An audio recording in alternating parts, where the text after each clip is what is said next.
Oh, that's good. Recording in progress. Oh, hi everyone. Hey. Hi. Hello. Hello. All right. Welcome. All right, so tonight, how are we pronouncing it? Dibbles? Dibbles. Dibbles. Dibble. Dibbles. Dibbles. Dibbles. Cool. I had never heard of it before. Me Have you either. It was guys? used on me numerous times because I was a horrible reader when I was a kid. So Oh, used on me interesting. too. I like saw Dibbles and I got a flashback to I don't know, like the reading specialist office in my elementary school, Oh no. which Oh, I haven't thought about in a long time. But Okay. Well, then maybe would you guys who have actually taken it maybe start off and maybe tell us what your experience was like? Because my experience is only now from reading the manual and looking at it, but how hmm. was it to actually take it? yes, I don't know. I mean, I was in elementary school, so I'm sure the memories are a little iffy. But yeah, the reading specialist would like come and take me, and then we would go to her room, which is a nice little room. And then she would, yeah, whip out the dibbles, and I would have to just like read. Yeah, I mean, it's what the manual looks like, but I just remember being like, um, I don't know, I was a really shy kid, so I'm sure that had a lot to do with it.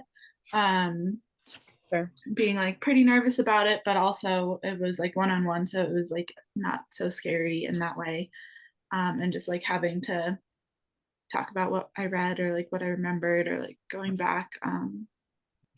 And then, I think it was probably through intervention and also probably just like not, just growing up a little bit that I became a strong reader, and didn't have to go in and do that as much, or like ever, by third grade or something. I was, um, you know, in Yeah. like the higher reading groups after having been in the lower, like, needing intervention. But I do remember Dibbles.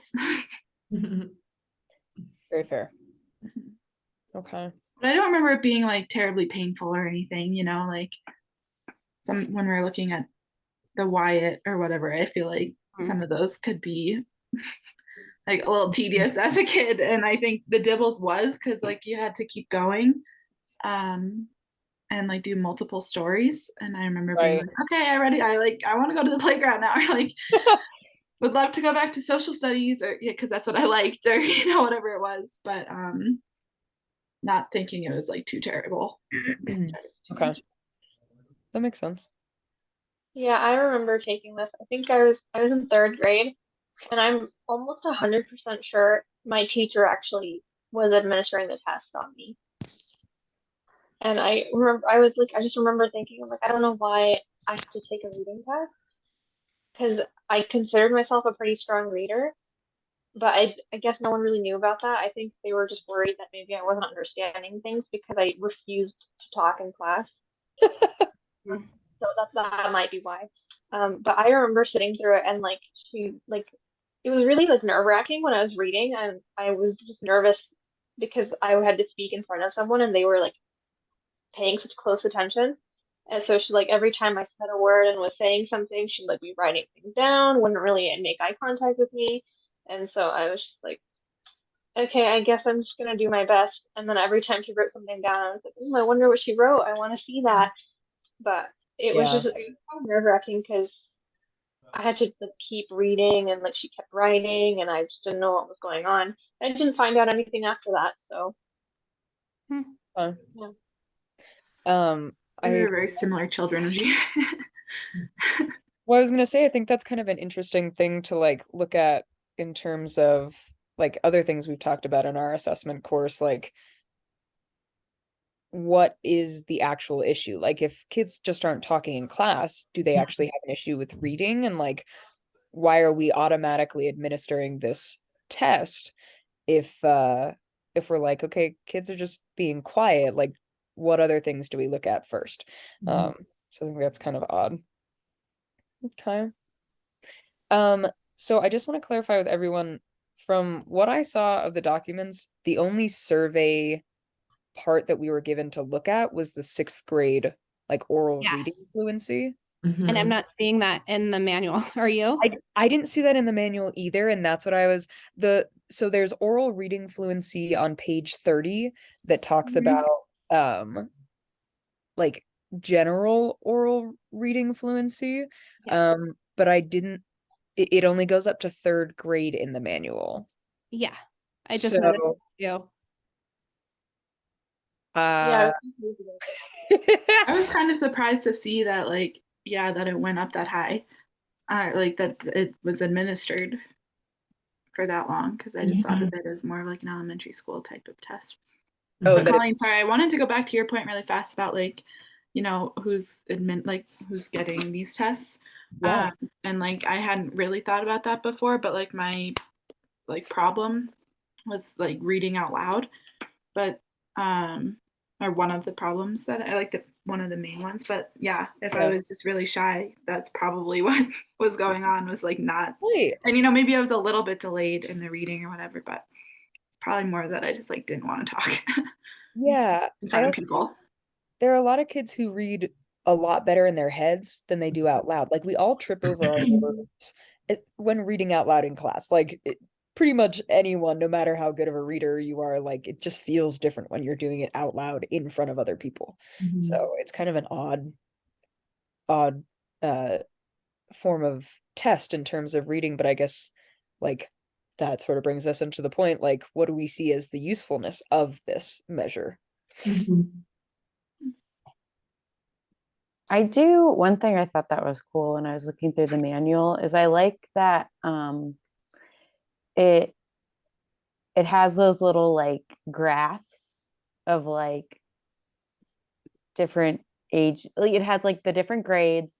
It has like beginning, middle, end, and kind of like what in yellow it has like what what the focus of reading is on.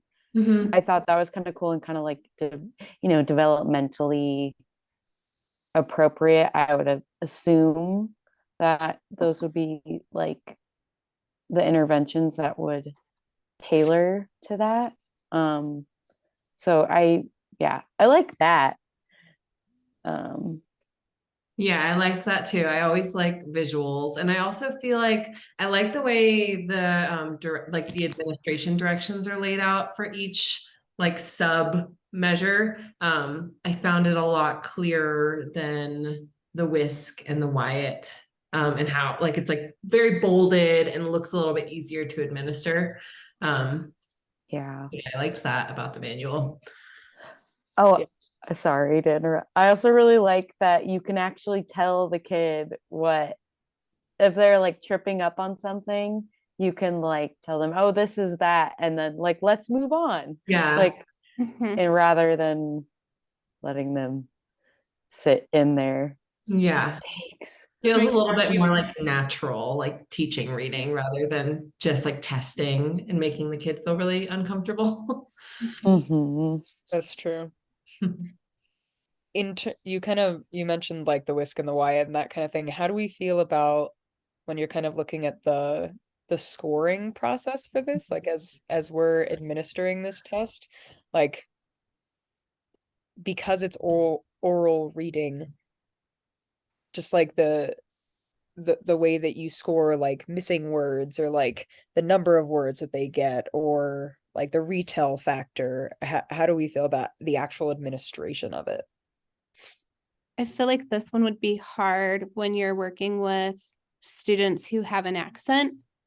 Mm, And if there's this perception of how a word is supposed to be pronounced and they're mispronouncing it, but it's because of an accent, mhm. I feel like Yeah. it's testing the wrong thing. Does that Mhm. make sense? Like when Yeah. you're using it with language learners or even somebody, say you have a kid who moves up from Texas or Alabama, it's going to be different than a kiddo from, the Midwest or Colorado. Mhm. Yeah. I noticed there's like pronunciation guides, but they're not super long. No. Yeah. And even at the beginning of, I'm looking at one of the pronunciation guides right now, and it's talking about how different regions of the country use different dialects of American Mhm. English. But Yep. like, what about students whose parents aren't from America, Mhm. or students who immigrated here and have like accents that are not rooted in different areas of the United States. Mhm. It doesn't really account for that at all. I'm guessing that many of those students might also struggle with reading if they're speaking another language and like learning reading in a different language at home. So, Yep. I mean, I appreciate the effort of having a pronunciation guide, but I don't think it's like fully covering all the Mm-mm. possibilities. Yeah. And it still leaves some discretion. Do you know Mhm. what I mean? Like Yeah, even definitely. with American standard English, it's still really prescriptive, Mhm. you know. So yeah, so then you expand it to parents who, you know, they're being raised by parents who are speaking another language on top of it, then it doesn't feel appropriate Yeah. at all. Mhm. Yeah. Yeah, I agree. It honestly feels like it's measuring more like academic language rather Mhm. than like just Mm. reading comprehension. And Yeah. we were even saying before, like I would anyone would just like fumble around when trying to say something out loud. And especially I definitely went through that, especially having to retell in your own words. If someone just calls on me out of nowhere Mhm. asking me to do that, I'm first like, wait, let me remember my name first. I promise you I will get to your question. Yeah. Yeah. Yeah. Did it talk about speech at all? Like if you have a kiddo who has a fairly significant speech impediment? Oh yeah, it says in the accommodation section on page 45, there's a Okay. chart. It says a Oh, there. child may be tested by a professional with relevant specialized training. For example, a child with severe articulation difficulty might be tested by a speech language pathologist. Appropriate training is Okay. essential. Nice. Yeah. Then they would really be able to tell specifically like the reading fluency within the parameters of speech language. Yeah. I feel like this would be a really good test for speech language pathologists to Mhm. administer with their Yeah. training. Yeah. For sure. I think something that's still like jumping out at me though is the retell section of it. Just because like as the administrators, like I think because we are often giving assessments like this in school psychology, it's literally just please tell me all about what you just read. Tell me everything you can. Begin. And then you like give them a minute and then you count the number of words that the kid is giving you in their retelling. Like, is that it just seems Yeah. kind of wild. It feels very, it feels a little Quantity over chaotic. quality. Right. Yeah. Right. So if you have a student who is actually really, really good at paraphrasing and not using direct quotes, and they have a decent vocabulary and they are a walking thesaurus, there's the potential that they would actually score fairly poor on Mhm. that section. Yeah. But so one of the things is that I'm like looking at Which page are you on? I'm on page 36 and it says Okay. minor repetitions, redundancies, irrelevancies, and inaccuracies Oh yeah. counted, and rote repetitions of words or phrases are not counted. Okay. Hmm. So, but It'd be kind of hard to do in the moment. I agree. Yeah, what do we think about I just feel like this would all be really hard to do in the moment as the administrator, like Mhm. unless you record it and then go back, which like we can do for certain tests and that kind of thing, but it seems like the accuracy of scoring might be difficult with this Mhm. That, across yeah, administration. reminds me of what Lucia said about like, well, it's just like they're writing furiously, and then we, as the examinees, we're kind of just like, well, this is not very, well, this is not conducive to being able to do their best. Yeah. So it's like the two sides of this. Yeah.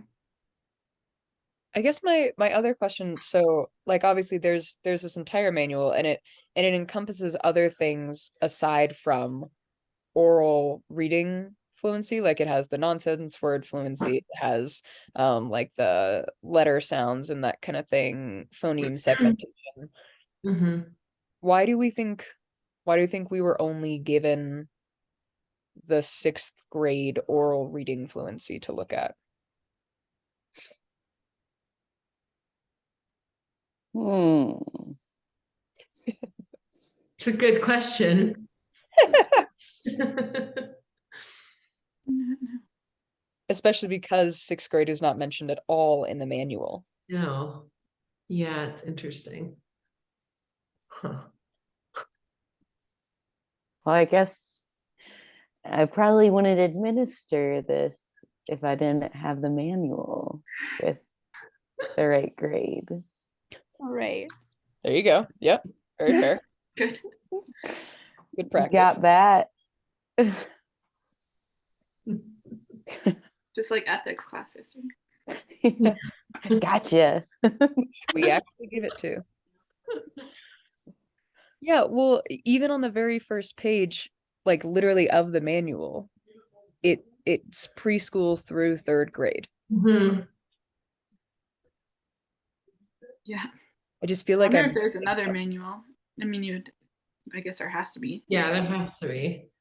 um I wonder if they just wanted us to see the difference between like the much younger grades are doing more like individual letter naming and sounds and phonemes versus the older grades. It's more like reading comprehension with the text. Yeah. Yeah, it would be nice to have like a manual and a survey that like match up. So Yeah. we can compare them, but I wonder if it's just the materials that were available. That's But it is interesting to see like how for younger kids, it's much more like the building blocks of reading Yes. versus for older kids, they're kind of assessing from the other end, like how much are they comprehending and are they actually able to do this?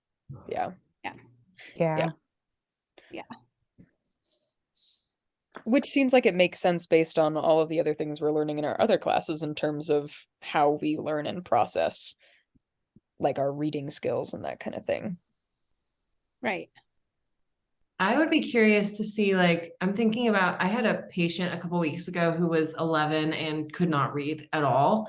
And I'm curious, and he had been out of school for like 3 years. And I'm curious if like, as someone who's administering the test, if you can, similar to other tests, if you can kind of like gauge a student's level of reading and give them like a younger version, because I'm thinking about giving him the 6th grade version because he will be in 6th grade and he would be like not able to do any of it. Whereas Yeah. the things that are in the like 1st, 2nd grade, I think would maybe match more for his reading level. So I'm curious if that's something you can do. Yeah. Yeah. It seems like it might be just like kind of what Francie said in assessment the other day. Like, if you know a kid isn't going to succeed, then Don't like make them feel. put them in a situation that Yeah. And Yeah. frustrating and yeah. Well, if they don't have those building blocks, they're not going to be able to get to the house that's the 6th grade survey. Right. Yeah. Yeah. You know what else is something that's interesting? I was just going to ask about validity and reliability, and I do when I get to that, but one of the I'm looking at letter naming fluency on page 6.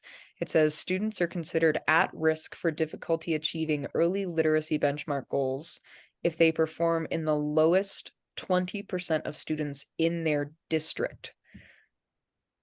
So they're specifying not like national norms here. They're specifying local district norms. Mhm. How do we feel about that? I mean, that's it interesting. depends. Oh, sorry. You go Oh, go ahead. ahead. It depends on the district how small it is. Yeah. But in general, I don't know. I don't feel like that's a super good norm. Well, then are you, especially with early readers, are you really, it's almost like you're testing socioeconomic, Yeah. not an opportunity and access and not ability. Do you know what I mean? Yeah. Yeah. Yeah. I Yeah, agree in with some that. ways it might be beneficial, but like, yeah, I guess what you're saying, Lene, is like people who come or who are going to like lower income districts shouldn't Mm-hmm. be like have lower standards because like then the kids are being done a disservice Mhm. because they're not getting sufficient reading instruction. Right. But it's also kind of hard to compare, you know, like a very rural district and a very urban district or like, you know, different places. I don't know. Yeah. Interesting. Bless you, Colleen. Thanks. So sniffly. Yeah, I just thought that that was really strange, and I've been like trying to go through the other descriptions for the rest of them, and I don't see another one that says that they're more like benchmark goals, like per grade after that one. Yeah. Hmm. So I just found it kind of odd that Yeah. that was specified, especially at the beginning, like of life, I guess. Mhm. Yeah. Okay. Well, do we want to take a look at validity and reliability? The only funky thing about this is that there's different validity and reliability for every single one of the pieces. So maybe since we have the oral reading fluency survey that was actually given to us, do we want to take a look at the validity and reliability for that one? Mhm. Cool. Is that the one on 36? Yes. Okay. Perfect. Sorry, Or I'm still trying to not- wrap my head around the pronunciation thing because it's so subjective. You know what I mean? Like I just feel, I don't know. Sorry, Don't like this is the one on page 30. 30. Yes. Yeah, there we go. Okay.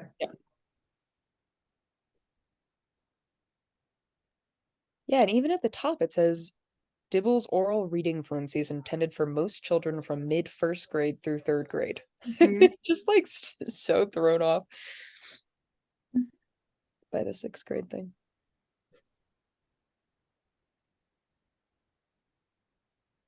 Okay, so it looks like we have test retest reliabilities for elementary students ranged from 0.92 to 0.7. Alternate form reliability ranged from 0.89 to 0.94, and criterion related validity coefficients range from 0.52 to 0.91. That one's a way bigger range than the other. Mhm. Yeah. Mhm. Range. I wonder what criteria does it say what like what criterion we're going off of?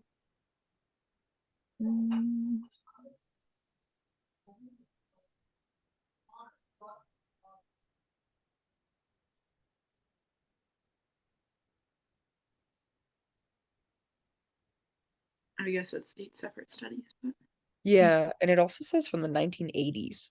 Yeah. Like all of these look up. things. Yeah, I know this is I don't know how many. I think this is not the most current edition, too. I think I wonder what year the 6th edition came out. This is from 2002. Oh, okay then. Right It's quite around a when you would have been taking it. yeah. Although the sixth grade one says revised in 2007. Hmm. So Yeah, I looked up some Dibbles videos, and there's like a Dibbles 8th edition, I think now. Okay. okay, that's good. So Progress. if you want to dip your toes in some Dibbles You- rabbit hole, Wanna dip your toes? I dibble. I dabble in do you dibble. dibble and dabble? Dibble in the devil, Dibbles. Here. sorry. Okay. So overall, we feel like the reliability is pretty good. Pretty Mhm. darn good. Mhm. Yeah. And Mhm. validity is confusing. Yeah. Yeah, that's really confusing. Because There's a lot of It's a change. really we'd big need to see range. that we'd need to see the 8 separate studies Right. really see what, yeah, What do they think a good reader is for right. third grade for Right. sixth Right. grade? And it just shows the coefficient range. It doesn't like Mhm. we don't know if 7 of those studies were like in the higher range, while 1 was at 0.52. We have no Yeah. idea. Well, and the coefficient is squared, right? So with that, never mind. Never mind. I would anticipate that this is just me being weird, but I think I would anticipate this is somewhat like propaganda. Like if there was an average that looked decent, do you know what I mean? Yeah. Like if there was a Yeah. true criterion related validity like study that they did that showed that, oh, this is our coefficient from all of these studies. Here's our average, right? Right. So here's our what? This would be our mean. Here's the mean. I don't think they would have reported a range Right. I don't know that I've because seen I that. wonder if most of them were on the low side, like the 0.52. You know what I mean? So they're like, oh, but we have this one that it was 0.91. But Yeah. like it just seems a little, I don't know. Point. Not sure about that. Murky. Yeah. Right. Says Heather Murky. Yeah. You're I see some problems with the dibbles. Are you doubting the dibble? Are you I'm dibble doubting. doubting? doubting, dabbling, and dibbles. Yeah. Okay, so we have talked about some validity and reliability, some administration stuff, interpretation of scores. We talked a little bit about the diverse population assessment in terms of different accents and using different words and that kind of thing. Different parts of the United States are gonna pronounce things differently. And Well, issues. oh, sorry. I guess in some ways the district part, if if it is like a part of the US that has different pronunciations, that could be beneficial. But then you have also the kids who are from foreign countries or just, yeah, it's just different for them. They're not counted in the norm. Yeah. So Well, the one that it's only that they use local district ones is just letter naming.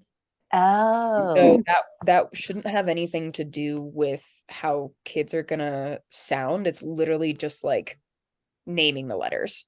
oh, okay. They get a minute to say as many letter names as they can, and the score is the number of letters that they get in the minute. Mhm. Okay. So I think that's even more why I don't totally understand why it's specifically district or like local norms, but And why only, yeah, that one. yeah, very odd. Yeah. Okay. Maybe to sort of wrap up, last question. How do we feel like looking at the 6th grade version of the survey, how user friendly does it look? I know like Emily and Wajiha talked about actually taking it, but when we're looking at it as adults, do the words seem appropriate, age appropriate? Does it seem like kids are gonna look at this and feel daunted or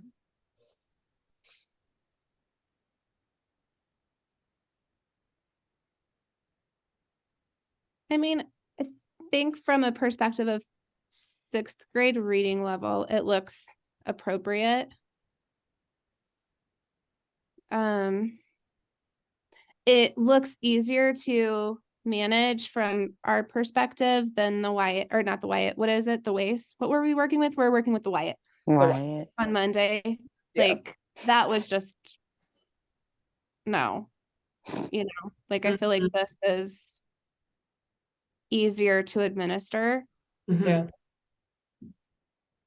as long as you're not, as long as you're actually following the instructions when you're scoring it and not misinterpreting what kids are saying if they do have a language difficulty. Do you know what I mean? Yeah. And I don't know that I trust teachers not to be prescriptionists when it comes to the English language. Like most of them, they're teaching standard English. Yeah. And I don't know. You know what I mean? Mhm. I feel like there's just too much room for misinterpretation there. Mhm. Sure. Yeah. I think, yeah, that's true. I don't know if the high reliability means that like administration is, I don't know. I would, in my mind, like if it's like highly reliable, then like just like no matter who's administering it, then like it should be like pretty consistent, which Mhm. makes me think that like Right. maybe if you practiced it a few times, you would be able to handle it. Yeah. Just because I mean, the reliability scores were pretty high. Mhm. Very.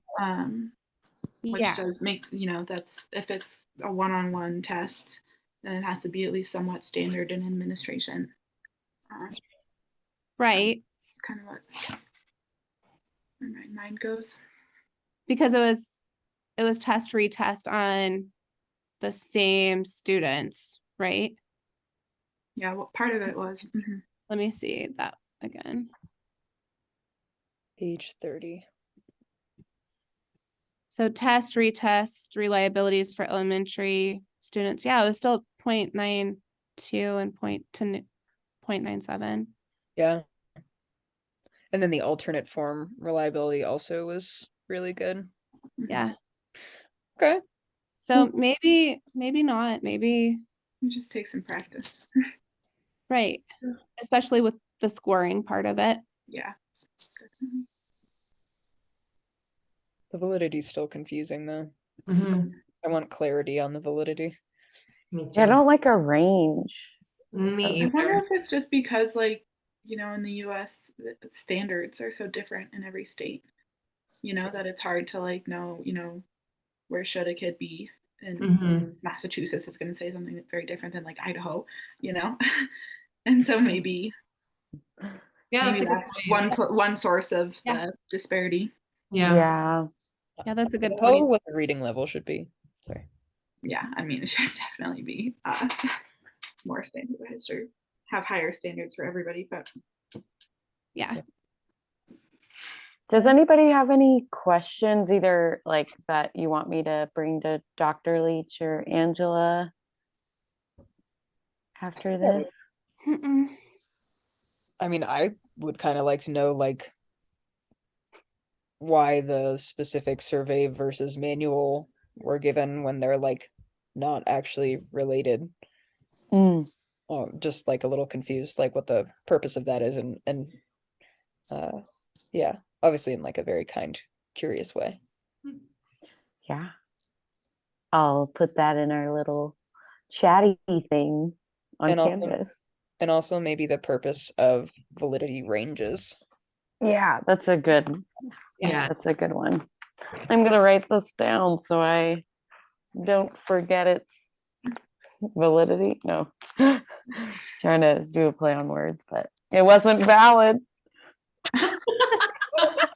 But you're reliable for those. Oh, it's and on that note, skewed negatively. that. So manual mismatch with Mhm. survey. Ask about that and Validity ranges. validity ranges. Yeah, I've never seen that before. So, and like how to interpret that. Yeah. Yeah. Cool. All right. Are you all cool if I stop recording? So cool. Cool.